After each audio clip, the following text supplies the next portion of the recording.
Hello बच्चों, let's read the question which says that 25 centimetre cube of 0.2 molar solution of metal chloride, जिसे हमने MClX नाम दिया है, reacted with 150 centimetre cube of 0.1 molar AgNO3 completely to form the precipitate of AgCl. What is the formula of metal chloride. Basically question में ये कहा गया है कि हमने दो सबस्ट्रेट लिए हैं, एक तो MClX और एक AgNO3। जब हमने इसकी रिएक्शन करवाई, कंप्लीटली रिएक्ट करा एक दूसरे से, और इसने एक प्रेसिपिटेट बनाया AgCl। तो हमें बताना है ये जो हमने मेटल क्लोराइड लिया है ना, इसका फॉर्मूला क्या है।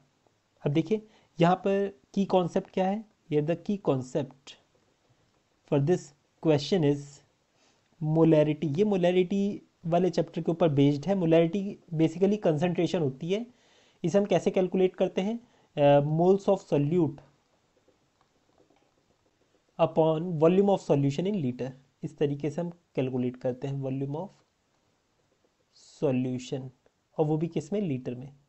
अब यहाँ पर देखिए, जब आप क्वेश्चन पढ़ेंगे तो इसमें आपको साफ साफ बता रखा है कि हमने दो सबस्ट्रेट लिए हैं। एक तो हमारा है MClX प्लस दूसरा सबस्ट्रेट है हमारा AgNO3।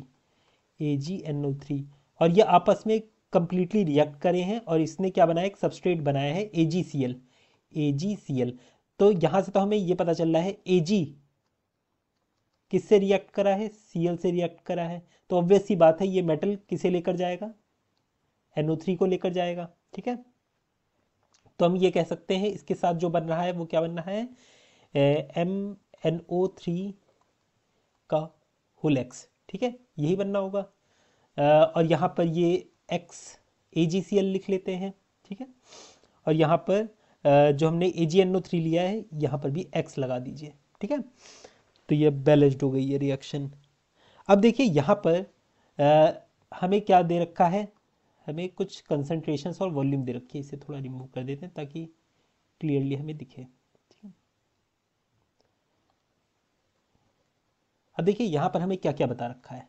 हमें बता रखा है हमने मेटल क्लोराइड कितना लिया है, 25 सेंटीमीटर क्यूब वॉल्यूम बता रखा है, और 0.2 मोलर कंसंट्रेशन बता रखी है। और AgNO3 हमें बता रखा है 150 सेंटीमीटर क्यूब और 0.1 मोलर कंसंट्रेशन। ठीक है, तो यहाँ से हम इसकी क्या निकाल सकते हैं, यहाँ से हम इसके नंबर ऑफ मोल्स निकाल सकते हैं। नंबर ऑफ मोल्स आप यही वाला फॉर्मूला लगा दीजिए। मोलैरिटी दे रखी है, वॉल्यूम ऑफ सॉल्यूशन दे रखा है। ये volume of solution centimetre cube को आप ml में भी लिख सकते हो। ठीक है, मतलब 25 ml ये दे रखा है और 150 ml ये दे रखा है। तो आप नंबर ऑफ मोल्स निकाल सकते हो। कैसे निकालोगे, ये देखिए, इन दोनों की मल्टीप्लाई कर दीजिए, 25 इंटू 0.2, तो ये मिली मोल्स में आ जाएगा। मिली मोल्स में आ जाएगा तो और हमें किस में चाहिए, मोल्स में चाहिए, तो उसकी मल्टीप्लाई डिवाइड कर देना उसे 1000 से, तो आप लोगों का आंसर आ जाएगा मोल्स में।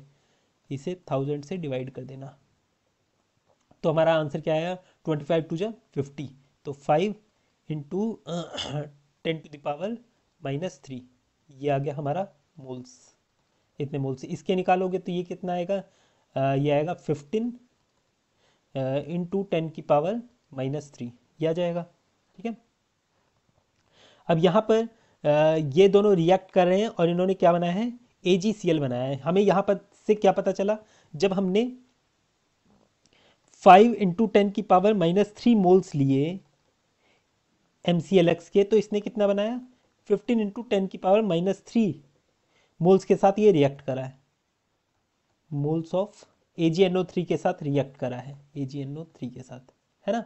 अगर हम 1 मोल्स के साथ करवाते हैं, 1 मोल के साथ करवाते हैं, तो ये कितना के साथ रिएक्ट करता, 3 के साथ रिएक्ट करता, 3 मोल्स ऑफ AgNO3 के साथ रिएक्ट करता। इसका मतलब यहाँ पर x की वैल्यू क्या है, x की वैल्यू है, क्योंकि यहाँ पर हमने 1 लिया है, तो ये x की वैल्यू क्या होगी, x की वैल्यू 3 होगी। तो यहाँ से हम बता सकते हैं MClX, ये जो x है ये क्या है, 3 है, तो यहाँ से MCl3 इसका ये आंसर है। ठीक है, इस तरीके से आप कर सकते थे आसानी से। I hope you understood it well. Best of luck.